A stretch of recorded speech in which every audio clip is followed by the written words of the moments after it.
बिस्मिल्लाहिर्रहमानिर्रहीम। President 11 news खलीफा गुलाम मुस्तफ़ा जिला बिम्बर आज़ाद कश्मीर टूनी चांदनी चौक अपने गांव में मौजूद हूँ।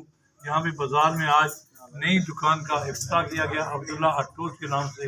तो यहाँ पे पूरे बाज़ार वाले भी आए हुए हैं। तो दुआ कि अल्लाह ताला इनके कारोबार में बरकत फरमाए। तो मैं इनके ओनर जो हैं राजा जायद, इनसे मालूमात करूँगा कि आपने दुकान खोली तो अल्लाह ताला आपको खिला दे। आप दुकान के बारे में क्या कहेंगे अवाम को? अस्सलामुअलैकुम जी, मैं तमाम भाइयों से जो है ना खुसूसी मेरे साथ अमल करना है।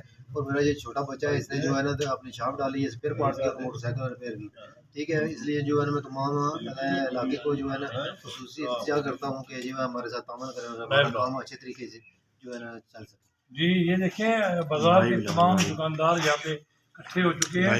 तो तमाम की यही ख्वाहिश है कि चलो नया कारोबार है, रोजी वल्लाह खैर राज़िकीन अल्लाह देता है। तो इसलिए इन्होंने एक कारोबार छोटा सा शुरू किया अब्दुल्ला अटोज के नाम पे। तो यहाँ पे बाजार के काफ़ी मौजूदीन आए हुए हैं। तो उनके भी यही ख्वाहिश है कि चलो इनका कारोबार अल्लाह ताला चलाए और इन्हें रोजी अता फरमाए। मेरी भी यही दुआ है कि अल्लाह ताला इनको अच्छे कामों पे, साथ में मस्जिद भी है तो नमाज़ पढ़ने की भी तौफीक अता फरमाए। इनको क्या हम सबको नमाज़ पढ़ने की अल्लाह ताला तौफीक अता फरमाए। इसी पे मैं इस्तेमाल करता हूँ। प्रेसिडेंट 11 न्यूज़ खलीफा गुलाम मुस्तफ़ा जिला बिम्बर आज़ाद।